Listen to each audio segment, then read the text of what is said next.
参加过一次边境的军事行动，失去了一只眼睛，身上22处伤口，昏迷7天7夜，15次大的手术，直到现在还有4枚弹片留在他的身体里。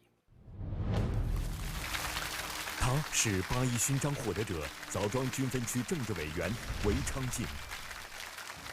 沉甸甸的勋章，它不仅是授予我个人的，更是授予我们那一批官兵。他究竟经历了怎样的腥风血雨？不好了，敌人上来了！战友的呼唤，就是无声的战斗命令。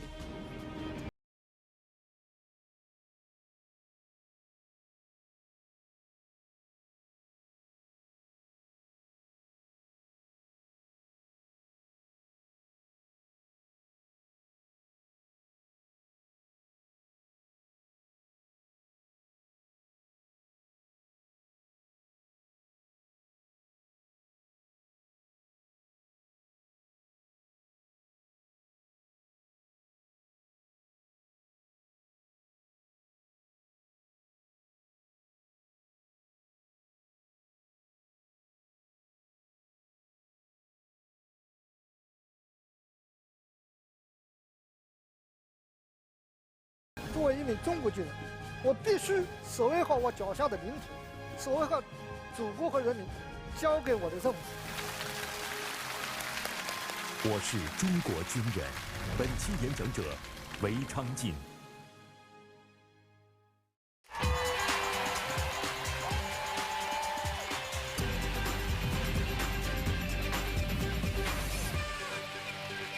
各位好，您现在正在收看的是中国电视荧屏上首档电视青年公开课，开讲了。我是主持人撒贝宁，欢迎各位。萃取植物精华，科学气血双补。感谢熬夜标配云南白药气血康口服液对本节目的大力支持。我们从小到大经历过很多荣誉的洗礼，比如说各位应该小时候都有小红花吧？上了小学以后也应该有小奖状吧？有的观众流下了眼泪，他都没有。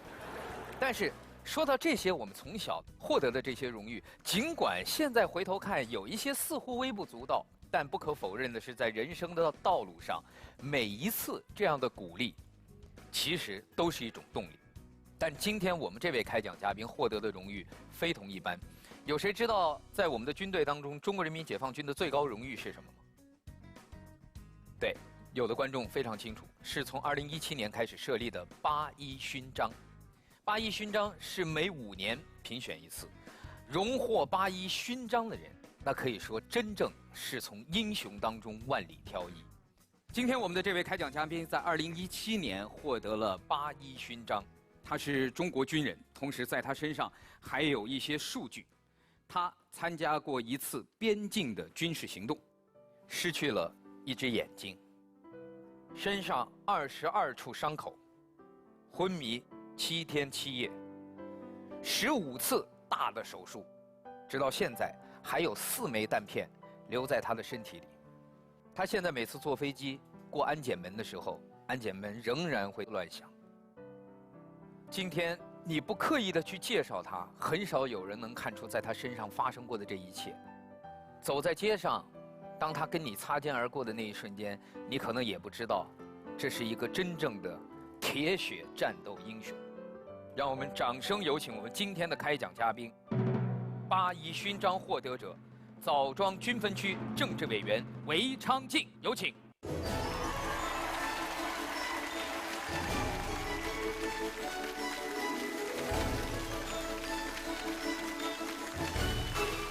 你好，欢迎您，欢迎您，欢迎您。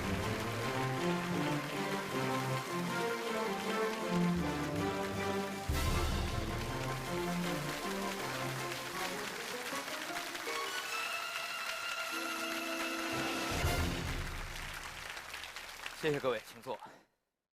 刚才介绍您的时候，有一个非常重要的信息：2017年应该是首批8·1勋章的获得者。对，我也很激动。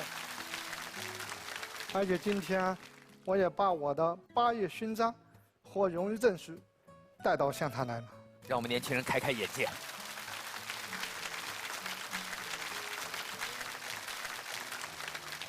这是8月勋章，这就是去年授勋的。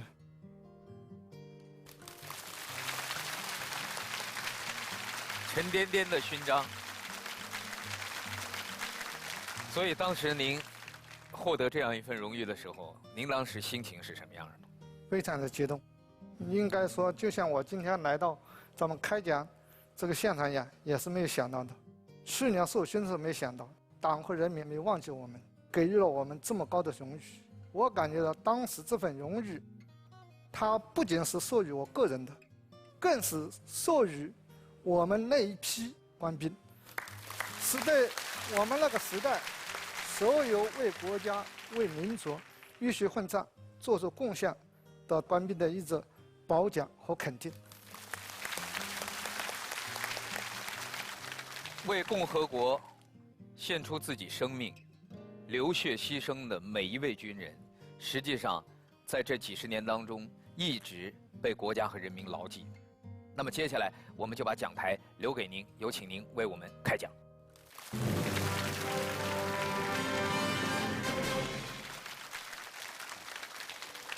大家好，刚才一走进现场，看到你们这么充满朝气，也让我深深感觉到年轻人真好。同时也让我想起了我自己年轻的时候。我那时候的梦想非常简单，那就是到部队去。因为我们这一代，我们从小受的教育，每天所看到的节目，都是一些像《英雄儿女》《地雷战》《地道战》，以及董存瑞、黄继光、邱少云等这样的英雄人物的形象，他们牢牢地刻在了我们的心底。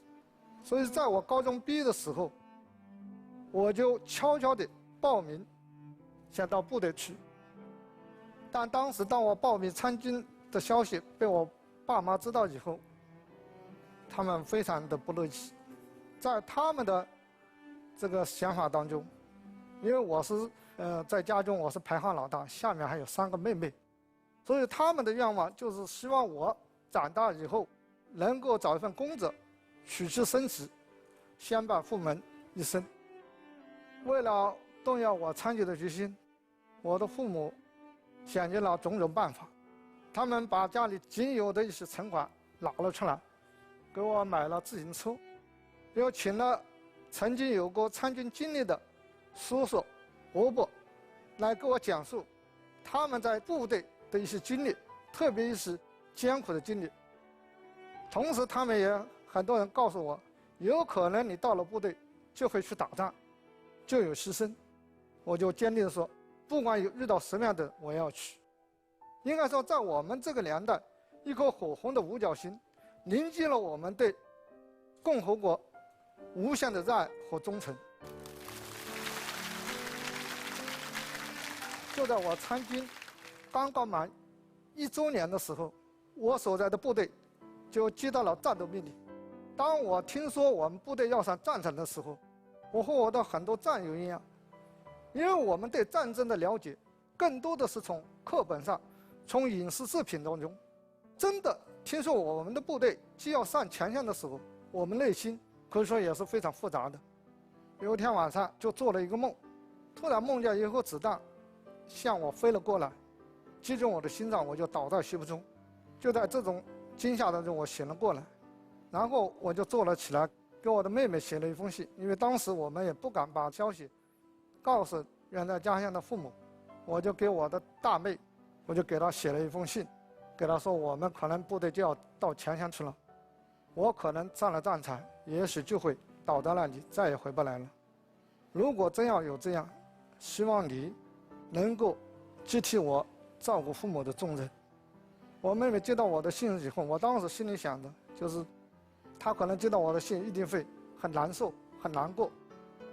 但是我没想到，她给我回信，就在信中狠狠地骂了我一句：“她哥哥，你太懦弱了，太没有出息了。你还没上战场，你怎么就想到生啊死啊？你应该勇敢地去面对生活，你要坚信自己能够顺利地从战场上走下来，回到生活当中去。妹妹的信一下子把我从一种恐惧的思维中带到了另一个思维层次。我就想，是啊，我还没上战场，我怎么就胆怯了呢？我应该勇敢地迎接这场命运的挑战，接受祖国人民的考验。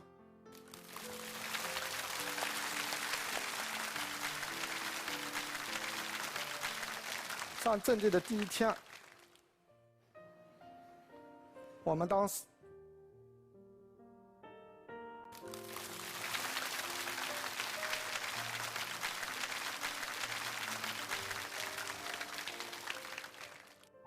可能大家都听过一个词“草木皆兵”。应该说，当年我在学习这个词的时候，仅仅从字面上理解了。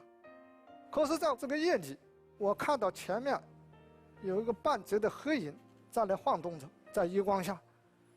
我当时心里想，这是不是敌人的特工啊？一下子我心里就产生恐惧，我就抱着枪，睁着大眼，一动不动地瞄着这个黑影。直到第二天天放亮的时候，我才看到，在我的前面是一截被炮弹炸了还剩半截的树桩。大家也体会到，真正走上战场的时候，我们也不是说一开始就是英雄无畏的，我们也有担心，也有害怕，甚至也有恐惧的时候。到了19日这一天，我们当时刚刚准备躺下休息的时候，电话就响了。排长从爆发局里告诉我说，根据上级情报部门的通报，在今天拂晓，敌人要向我们这高地发动大规模的进攻。我们一下子就紧张起来了，我就迅速的给吴冬梅、张志纯两位战友说，我马上敌人可能要进攻了，同时也向陈玉山、苗铁荣报告了情况。可就在我们穿着衣服的时候，敌人的炮弹就打过来了，无数的炮弹就像雨点般砸向了我们哨位的周围。当时我就仿佛感觉到我们整个这个哨位就像汪洋中的一条泉，随时都可能天塌地陷，沉没下去。我就听到在外面的陈玉山大喊了一声，说不好了，敌人上来了。战友的呼唤就是无声的战斗命令。于是我就拿起冲锋枪，一个箭步冲出了哨位，在我的哨位外面一块大石头后面趴了下来。我就顺势从阵地上抓成了手榴弹，朝敌人扔了过去。随着我们不断的和敌人战斗，渐渐的我们感觉到阵地上的炮声和枪声稀落了，敌人的第一次进攻好像被我们在炮火的掩护下打退了。我说怎么敌人不打了？是不是有什么阴谋诡计啊？不管怎么，我们赶快先撤回洞内，等敌人再进攻，我们再和敌人战斗。就在我们快要接近我们哨位洞口的时候，一发炮弹就在我们身边不远的地方爆炸了。随着炮弹轰的一声响，我就感觉到从我的右前方一下子飞来了无数块泥浆碎石。当时我的右手拿着枪，本能的我一下抬起了左手，而且我头上的钢盔也被打落在地。当我一下按在我的这个左脸颊的时候，左手心里碰上了一个血肉模糊的肉坛子。我马上意识到，我说可能是刚才我的脸上被飞来的弹片削出了一块肉疙瘩。战斗还刚刚开始，随时我们的生命都会丢在阵地上，更何况这一点小伤口，就如同我们平时手上什么地方有一块肉皮，我就想把这个肉疙瘩扯下来。可是当我使劲往下拽的时候，我疼的当时啊的一声叫了一下。这时候我才意识到，是敌人飞来的弹片打进了我的眼窝，把左眼球打得掉了出来。这要是在平时，我可能非常难过，可这是在激战的战场上，我根本来不及更多的考虑。当我意识到这是一个眼球的时候，既然我扯不下来，那就还是把它塞回原来的地方吧。于是我用手轻轻的一托，就把这个左眼球塞回了眼窝，然后睁开了完还好的右眼看了一下，这时候苗铁龙已经倒在了血泊之中，而随着我刚才疼得叫了一声，我们的战友吴冬梅就冲到洞口，就立马跑过去，把他往我们洞里连拖带拽进了这个石洞。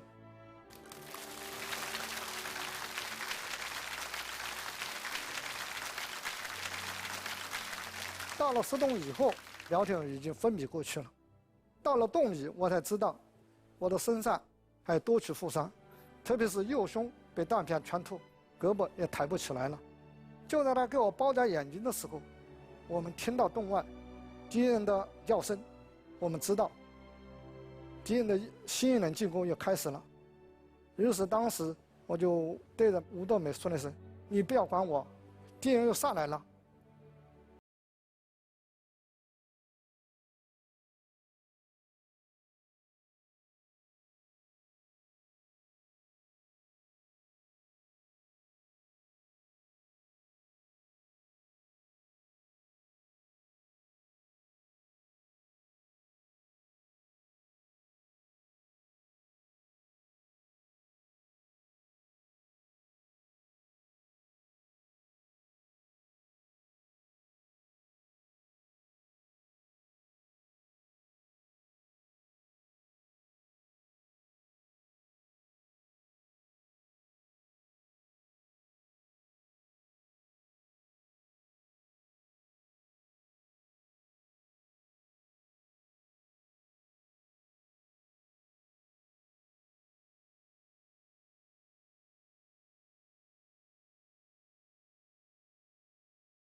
最让我难忘或难过的是，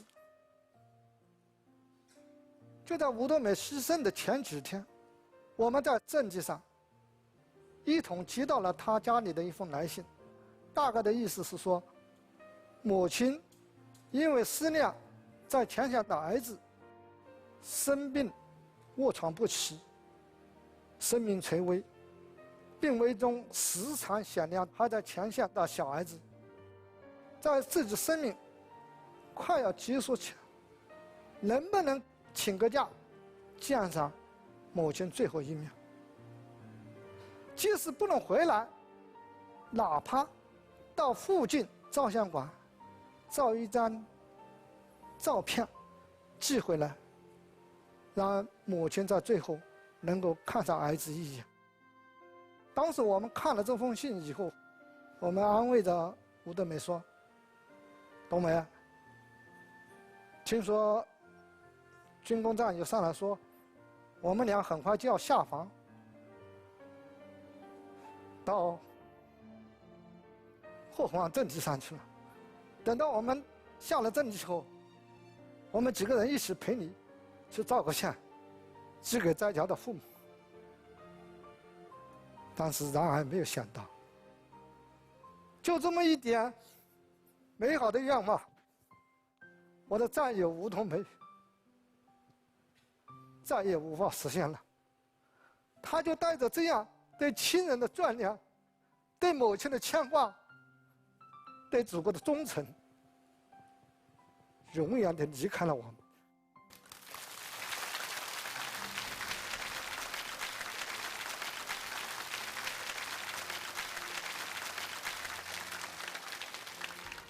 战场上，人的生命就像我们开关、电灯一样，一开一关之间，一个鲜活的生命就这样失去了。看到战友倒在这种碎石中，恨不得立即冲出哨位，和敌人拼个你死我活。可这时我也身负重伤，可能由于受伤流血过多，我渐渐地感觉到体力不支，就逐渐好像昏睡过去了一样。突然，从我的动脉传来了一声哗啦啦的舌头的滚动的声音，一下子把我惊醒过来。我意识到敌人已经上了我们哨位，但是由于一天的炮击，他也找不到我们当时战斗的位置了，情况十分危急。于是我就从地上拿过了10多枚手榴弹。我当时心里想，看来今天应该是我忌日了，做好了和敌人同归于尽的准备。此时我想到，作为一名中国军人，我必须守卫好我脚下的领土，守卫好祖国和人民交给我的任务。而此时唯一的办法，就是依靠我军强大的炮火，打退正在向我仓皇进攻的敌人。这样我在做好这一切准备以后，再次爬到苗天身边，打过了爆发机，用尽全身的力气，对着爆发机大声呼喊道：“我排长，不好了，敌人已经上了我们阵地，请为了阵地，为了胜利，向我开炮，向我开炮！”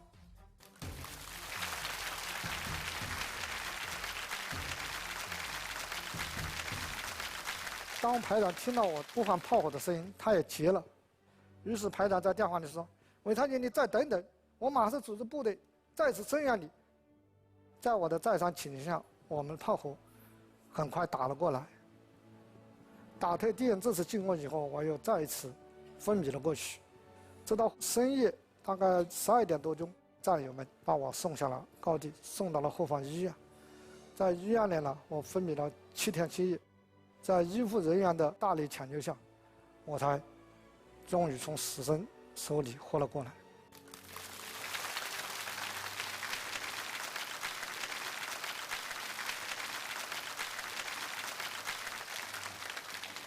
所以从前线回来以后，这10年，我深深感受到我们战友那是牺牲的历史，无时无刻不想念他们。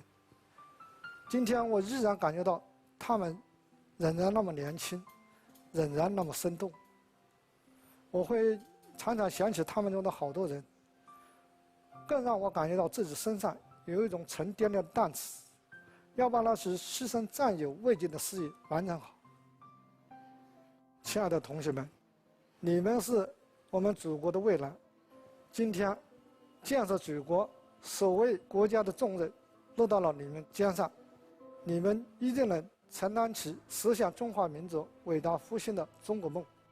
我也深信，在今后的日子里，会更多的听到你们事业成功的捷报。我们伟大的中华民族一定一代更比一代富强美好。谢谢大家。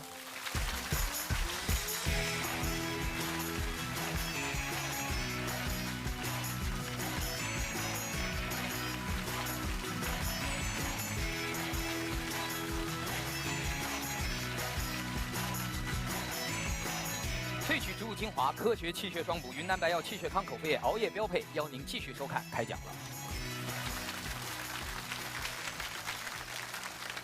谢谢各位，请坐。其实我觉得今天这是在开讲我听到的最不像演讲的一场演讲，因为我相信任何一个演讲高手都没有办法把自己没有经历过的这样的场面，通过演讲的方式跟我们分享。在您经历那场战斗的时候，也就是在座的各位，你们此刻即将或者是正在经历的年龄，所以你们可以想象一下，来自五湖四海的这些年轻的兄弟们，大家在一块儿从军，但是在战场上，有一些鲜活的生命就永远的告别了这个世界。直到今天为止，他们的面容都还停留在20岁的样子。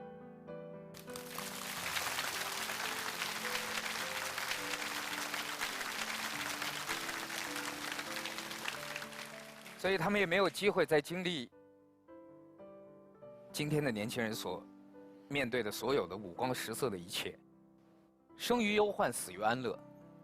今天的年轻人仍然要记住和平来之不易，而真正的和平是他们用鲜血和生命换来的。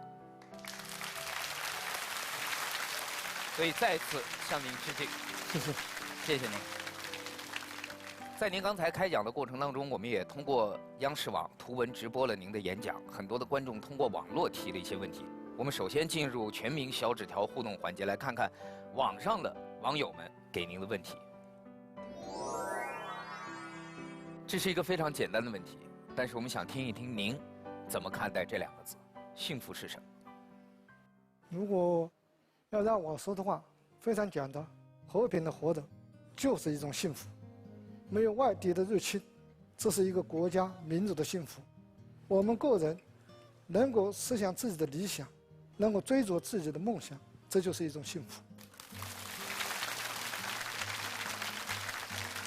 所以我在想，我们是幸运的，但与此同时，这样的幸运如果没有努力，它不可能是白白的赐予我们。这样的幸运一定是用努力和代价换来的。在您开讲的过程中，现场的观众也写了很多的小纸条的问题。有一个问题很打动我，他说：“最艰难的那一刻，您想的更多的是家还是国？”家和国都有。当时我在那个时候，实际上我觉得我这一生就是今天我把命丢在这里，我也值得了，因为我为我们的国家，为我们民族做了一个。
我再让您做一次选择，您还会坚持当初的这条路？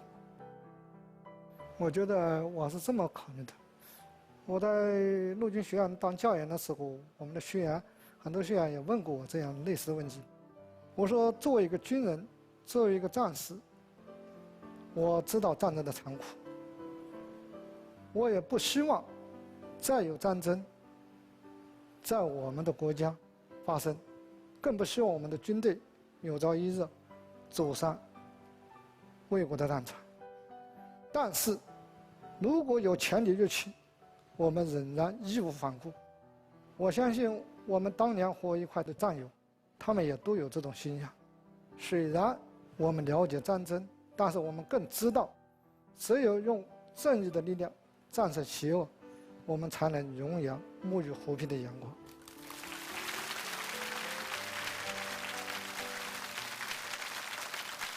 今天我们在场还有6位青年代表，大家跟韦政委有什么想交流的，现在可以提问。韦伯伯你好，然后小夏哥你好，就是我叫蒋慕涵，今年13岁，我是一名军人家庭下长大的孩子，从我太姥爷那辈起，到我现在已经是第4代了，就是我认识的，在家里面稍微年长一点的都是军人。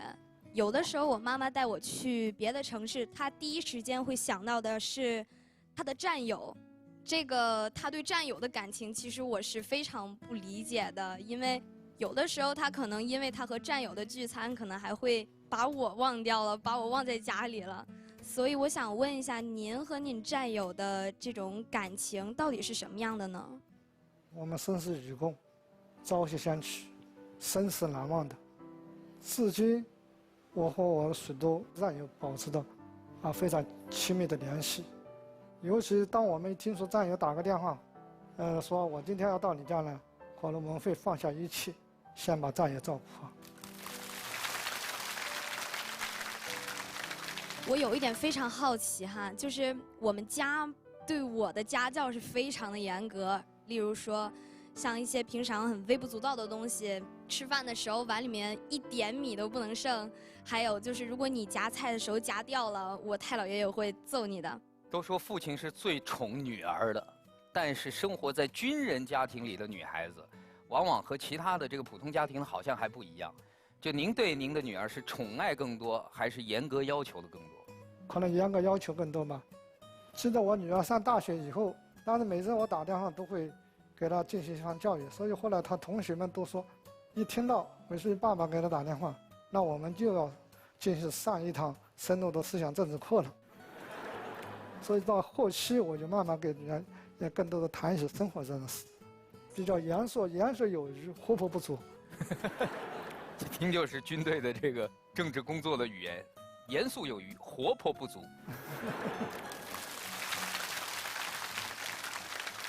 最后我还有一个问题是我对您最好奇的，就是您退休之后您有什么打算呢？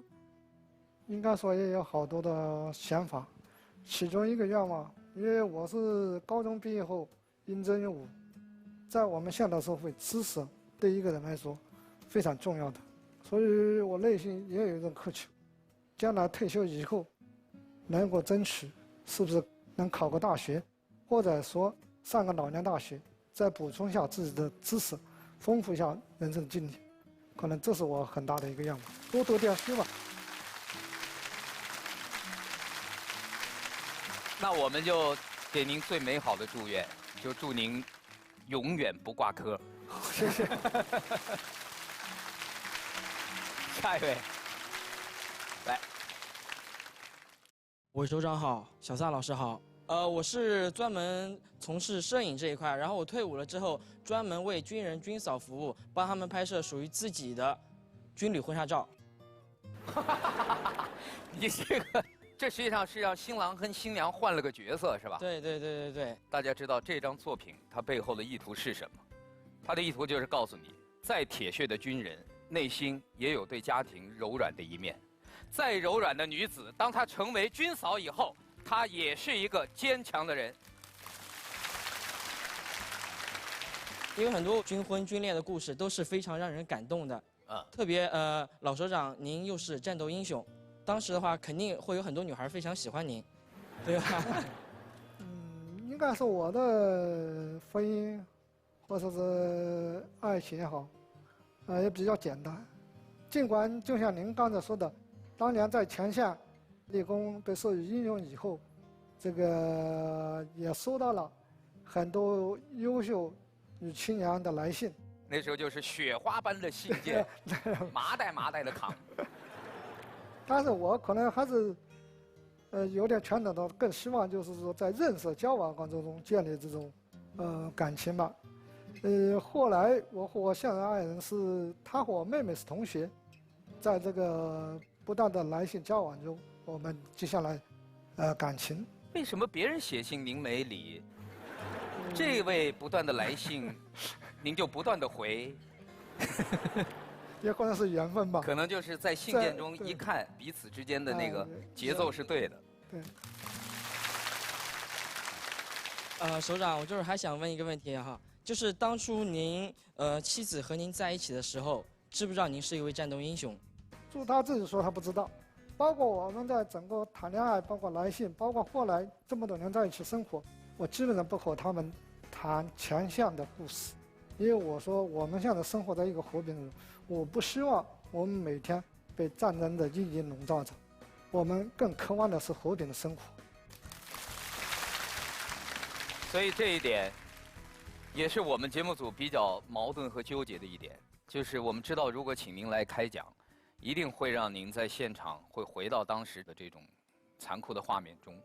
但是呢，如果没有这样的故事和英雄的激励，我们的年轻人对很多发生过的事情，包括对于今天我们所处的时代究竟是从何而来，可能也会缺少一些资料的支撑，所以也向您表示歉意。下一位来。韦政委你好。你好。小撒老师你好。我叫黄哲，因为我是一名军事漫画家，我偷偷画了2幅关于您的漫画。这是画的当年的电影，对，《英雄儿女》里面的王成，怎么解读？因为我觉得在现实生活中，真实的英雄，他的故事往往比戏剧中更精彩，因为他都是一个活生生的人，他有血有肉。就像刚才我在听韦政委您聊当年战斗的故事时，我就仿佛脑海中能浮现出硝烟弥漫的战场，甚至耳旁还能响起机枪扫射的声音。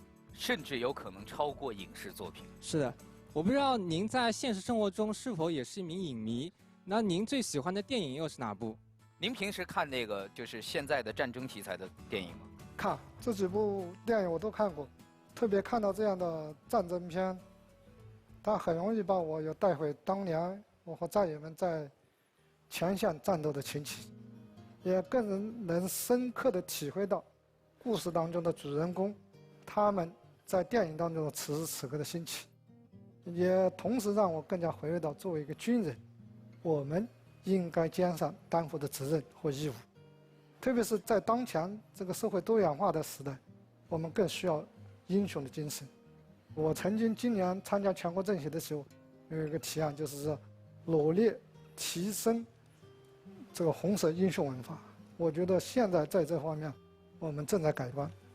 包括今年的红海行动，我感觉到有一种比较真实的，或者说再现了、体验了军人在面临生死抉择时候的一些情感。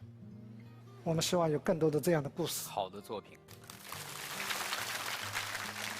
谈到电影，在一些战争片中，他们为了吸引那个观众的眼球，将战争过分戏剧化，就有的还有那个可以子弹拐弯，甚至还可以凌空微步夺子弹。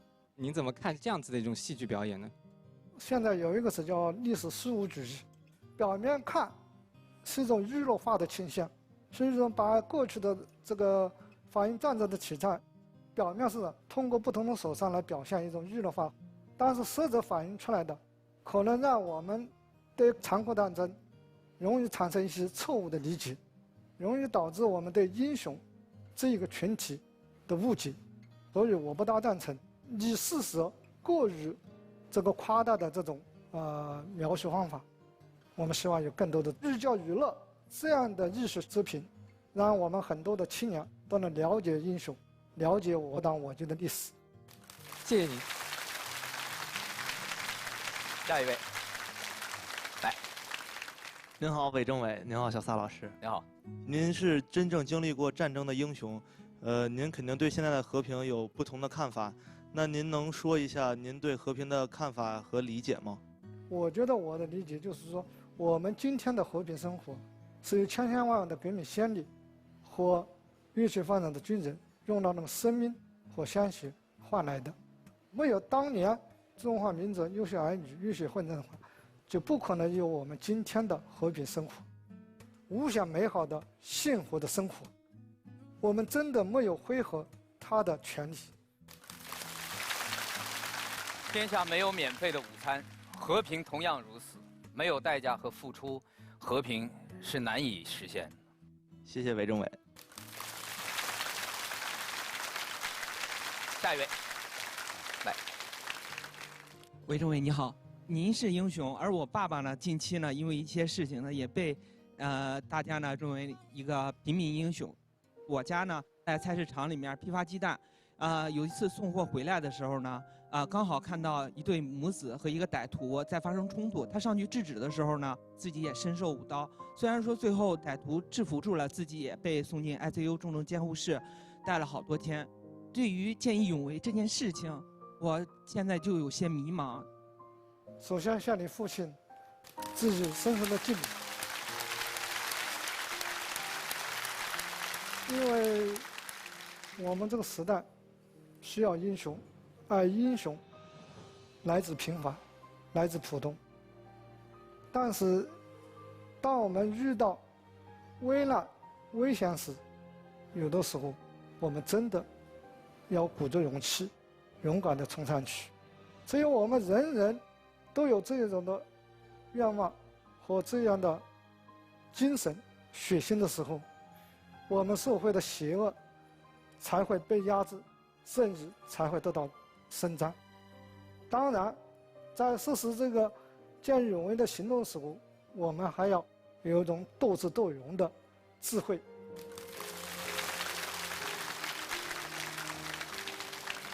父亲这件事情发生之后呢，网上会有一些网友啊，会留各种言论啊，有好的，有坏的，有不理解的，对，有不理解的。而这种形式呢，就是说网上有个词叫键盘侠，您知道吗？本节目由格力家庭中央空调赞助播出，格力让世界爱上中国造。网上会有一些网友啊，会留各种言论啊，有好的，有坏的，有不理解的。而这种形式呢，就是说网上有个词叫键盘侠，您知道吗？我特别痛恨这样的现象，他们就想捣乱我们社会的价值观，所以对这种现象，我们每一个善良的人都应该发出自己的声音，用我们对美好生活的向往和追求这样的情感来批判甚至打压。我个人认为他不是行侠仗义的侠，他不是侠客的侠。我看的很多键盘侠的言论，他是狭隘的侠。在很多事情根本就没有弄清楚之前，甚至在很多事件他都不明白前因后果、来龙去脉的前提下，人云亦云、跟风，甚至专挑那些能刺激别人眼球、挑动别人神经的话来说，为了获得自己在网络上的存在感也好，或者是其他的目的，我管这样的人叫键盘侠，狭隘的侠。父亲的身体恢复得怎么样？他已经现在完全康复了。我知道，作为一个儿子，看到父亲身受重伤，在 ICU 那种煎熬、那种痛，对。但另外一方面，我也深深的能读到你内心对父亲的这份骄傲，为有这样一个父亲而感到自豪，所以也替我们跟老爷子说一声，向他致敬。谢谢。我觉得英雄首先要有一种挑战自我、挑战困难的勇气，在战场上要有战胜敌人的勇气。在平时，我们要有战胜我们在生活中可能遇到的各种险阻困难的勇气。因此，我觉得在座的我们每一个青年朋友，都可以成为英雄，成为我们自己心目中，也成为他人心目中的英雄。能量无处不在，就看我们在今天这样一个大千世界里，年轻人究竟从什么地方去吸取你生命中最重要的能量，能够让自己真正成长成熟的能量，找寻这样的能量，看到身边的英雄，从这样的事迹当中去感受我们未来的动力和方向。我觉得这就是我们策划这一个系列节目最初的目的。在这里再一次感谢韦政委今天给我们带来的精彩的开讲，也再一次向您和您的战友当年的付出表达我们最诚挚的敬意。谢谢。感谢您的开讲，下期节目再见。